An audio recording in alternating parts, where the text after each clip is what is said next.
आज जन्मदिन है देश के गृह मंत्री अमित शाह का। वो अमित शाह जिनकी शख्सियत किसी पहचान की मोहताज नहीं है। वो अमित शाह जो भाजपा के जब राष्ट्रीय अध्यक्ष बने तो भाजपा ने अपना स्वर्णिम दौर देखा। 21 राज्यों में भाजपा की सरकार बनी। दुनिया की सबसे बड़ी पार्टी बनने का गौरव भाजपा को अमित शाह के राष्ट्रीय अध्यक्ष बनने के बाद हासिल हुआ। 49 साल की उम्र में अमित शाह राष्ट्रीय अध्यक्ष बने, जो सबसे कम उम्र में बनने वाले अध्यक्ष हैं। लेकिन अमित शाह की शख्सियत में कई सारी ऐसी चीजें हैं जो बहुत दिलचस्प बनाती हैं। किसी भी आपदा को अवसर में कैसे तब्दील किया जाए, ये बात आप अमित शाह से सीख सकते हैं। आज उनका जन्मदिन है। एक अहम किस्सा कहानी आज हम आपको सुनाएंगे, लेकिन उससे पहले एक दिलचस्प बात अमित शाह को लेकर। अमित शाह का सियासी करियर जो है वो 40 साल से ऊपर का है, लेकिन सबसे दिलचस्प बात यह है कि अपने करियर की शुरुआत से लेकर राज्यसभा के सांसद बनने तक अमित शाह ने जितने भी चुनाव लड़े वो सारे चुनाव जीते।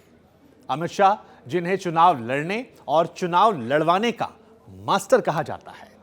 अमित शाह के बारे में यह भी कहा जाता है कि वो रूढ़िवादी परंपरा को बदलने में माहिर हैं, आलोचनाओं से डरते नहीं हैं, नए नए तरह की जो थ्योरीज हैं वो पॉलिटिक्स में लाते हैं, और उनका स्टाइल ऑफ पॉलिटिक्स जो है वो बाकी के राजनेताओं से बहुत अलग है। और यही वजह है कि अमित शाह अपने आप में खास बनते गए और आज हर कोई अमित शाह को जानना चाहता है। हालांकि वो देश के गृह मंत्री हैं, भाजपा के राष्ट्रीय अध्यक्ष भी रह चुके हैं, लेकिन फिर भी कोई व्यक्ति ऐसा नहीं मिलेगा जो अमित शाह को पूरी तरह से जानने का दावा करता हो, क्योंकि अमित शाह लोगों से मिलने में कम यकीन रखते हैं बाकी नेताओं की तरह। अमित शाह वो व्यक्ति हैं जो कड़े फैसले लेते हैं, मीडिया के सामने भी मुखर होकर सामने आते हैं, आलोचनाओं से वो डरते नहीं, घबराते नहीं, और कड़े फैसले लेने में अमित शाह का कोई सानी नहीं है। लेकिन अमित शाह को राष्ट्रीय स्तर पर, या कहें लुटियन जो दिल्ली मीडिया है, उसने 2014 के आसपास उनमें और ज्यादा दिलचस्पी बढ़ाई। 2014 के पहले अमित शाह की पहचान एक ऐसे व्यक्ति के तौर पर थी जो नरेंद्र मोदी का हमसाया था या साथी था, या जो नरेंद्र मोदी से मिलने का जरिया था। गुजरात के वो गृह मंत्री रह चुके थे। उन पर साल 2010 से लेकर 12 में कई तरह के आरोप प्रत्यारोप लगे। 3 महीने जेल में गए वो। उसके बाद गुजरात से उन्हें तड़ीपार कर दिया गया, जिसको लेकर कई तरह के सवाल या कई तरह के आरोप राहे बगाहे आज भी लग जाते हैं। लेकिन जैसा हमने आप में शुरुआत से कहा था कि अमित शाह वो व्यक्ति हैं जो आपदा को अवसर में बदलना जानते हैं, और यही देखने को मिला 2010 में जब अमित शाह पर केस हुआ, फर्जी मुठभेड़ का केस किया गया, 3 महीने जेल में रखा गया, और उसके बाद कोर्ट में अर्जी दी गई कि अगर अमित शाह गुजरात में रहते हैं तो शायद वो गवाहों को प्रभावित कर सकते हैं। अमित शाह को गुजरात से निकाला गया, लेकिन अमित शाह यहां घबराए नहीं। कोई और व्यक्ति होता तो शायद वो टूट जाता, लेकिन अमित शाह ने इस आपदा को अवसर में तब्दील किया और देश के तमाम हिंदी पट्टी राज्यों को समझना शुरू किया। अमित शाह ने 2012 के इर्द गिर्द उत्तर प्रदेश में कदम रखा। बनारस गए वो, बनारस में तमाम साधु संतों से मुलाकात की, अलग अलग उत्तर प्रदेश के मठों में गए, मंदिरों में गए, अलग अलग वर्गों के लोगों से बात की, और यहां पर एक कसम भी खाई कि अब रास्ता जो है वो दिल्ली का है। दिल्ली रास्ते में बहुत सारी अड़चनें थी, लेकिन अमित शाह ने यह समझा कि जहां से वो आते हैं वो हिंदी पट्टी का राज्य नहीं है। उन पर बाहरी होने के आरोप लग सकते हैं, लेकिन इस राज्य को, इस यहां के सियासत को अमित शाह ने समझना शुरू किया। इसका असर साल 2014 में देखने को मिला, जब बीजेपी को 2014 में 80 में से 73 सीटें मिली। ये उन सीटों से ज्यादा थी जो 1980 के बाद राम मंदिर आंदोलन के बाद मिली थी। हर कोई हैरान था, हर कोई जानना चाह रहा था कि कौन है अमित शाह, कैसे ये हो गया, यह असंभव है, ऐसा नहीं हो सकता।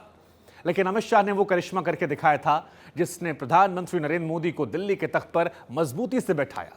और यही वजह है कि कई मर्तबा लोग कहते हैं कि अगर यूपी की 73 सीटें ना होती तो शायद नरेंद्र मोदी दिल्ली में उस मजबूती से ना बैठते जो शायद मजबूती उत्तर प्रदेश ने उन्हें दिलाई थी। उनकी सरकार उतनी स्थिर नहीं होती, वो उतने बड़े फैसले नहीं ले पाते जो शायद उत्तर प्रदेश से उन 73 सीटों ने दिलाई थी। हम आपको बता दें, उत्तर प्रदेश में घूमने के दौरान अमित शाह ने यह समझ लिया था कि चाहे सपा हो, चाहे बसपा हो या कांग्रेस, यहां से जनता का मोह जो है वो भंग हो चुका है। लेकिन भाजपा के साथ दिक्कत यह है कि भाजपा पिछले 12 वर्षों से यहां पंचायत के चुनाव नहीं लड़ रही है। जिला स्तर पर भाजपा एक्टिव नहीं है। वो तमाम लोग जो उत्तर प्रदेश को जानते समझते हैं वो जानते हैं कि उत्तर प्रदेश एक ऐसा राज्य है जहां पर गांव से लेकर शहर तक में हर व्यक्ति सियासत को लेकर बातें करना पसंद करता है, सियासत के बारे में चर्चा करता है, सियासत का हिस्सा बनना चाहता है। लेकिन क्योंकि भाजपा उन्हें वो अवसर नहीं दे पा रही थी, क्योंकि वो ग्रामीण स्तर पर या छोटे स्तर पर, ब्लॉक स्तर पर चुनाव नहीं लड़ रही थी, इस वजह से शायद राजनीतिक हिस्सेदारी सक्रिय कार्यकर्ताओं की भाजपा की तरफ नहीं थी। अमित शाह ने इस कमी को समझा, इसको पहचाना, बूथ स्तर तक काम किया, और उसका नतीजा यह था कि भाजपा देखते ही देखते न सिर्फ उत्तर प्रदेश में 73 सीटें लाती है, बल्कि दुनिया की सबसे बड़ी पार्टी बन जाती है। यहां से अमित शाह के करिश्मे की शुरुआत हुई थी, जो आगे बढ़ता गया। 2018 में 21 सीटें भाजपा के पास, 21 राज्य भाजपा के पास थे, जहां पर ज्यादातर राज्यों में भाजपा की सरकार थी, कुछ राज्यों में सहयोगियों के साथ थी। कई ऐसे राज्य भी थे जहां भाजपा हार गई थी, उसके बावजूद सरकार बनाई। अमित शाह पर कई तरह के आरोप लगे, लेकिन अमित शाह एक तरीके से कहिए कि एक लक्ष्य रखकर अपनी पार्टी को और ज्यादा मजबूत करते चले गए। यह अमित शाह की शख्सियत तो कहीं ना कहीं अलग करती है। 2019 में एक और बड़ा इम्तिहान था, सपा बसपा गठबंधन। तमाम राजनीतिक पंडितों ने कहा कि यह असंभव है, इस बार शाह का मैजिक नहीं चलेगा, सरकार जा सकती है, केंद्र मजबूत हो सकती है, क्योंकि यूपी ने 2013 में 14 में बीजेपी को मजबूत किया था और 19 में यही यूपी शायद कमजोर कर सकता है।